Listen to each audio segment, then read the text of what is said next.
राधे राधे. बघा, आपली आई असती,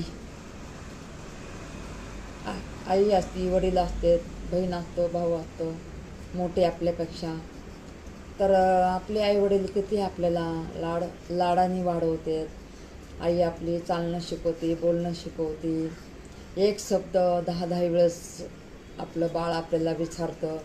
10 वेळेस नाही, 100 वेळेस म्हणलं तरी किती लाडाने आपले मायबाप सांगतात ना. मेन आई लाडानं सांगते ना, हे बाळा ते बाळा.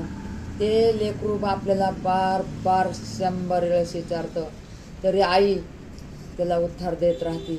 आई कधी बोर होत नाही आहे. आणि आपले भाऊ आणि बहीण मोठे जर असले तर किती त्या लेकराला सांभाळतात ना. आपला लहान भाऊ आहे, आपली लहान बहीण आहे म्हणून. आणि मोठं होऊन तेच लेकरं मोठ्या बहिणीला कसं पण बोलतात, कसं पण चालतात. हे बरं आहे का हो? बरं नाही ना. म्हणून आपल्या बहिणीकडून चूक झाली तर बहिणीला माफ करायचं. भावाकडून जरी चूक झाली तरी भावाला माफ करायचं. आणि आईवडील तर देवाचा अवतार असतं. येडे असो, बागडे असो, भोळे असो, साळे असो, कसे पण असू द्या, आईवडील आपल्याला, आई आपल्याला किती शिकवती. आणि आईनं किती पण बोललं ना तरी लेकराने कधी राग नाही करायला पाहिजे.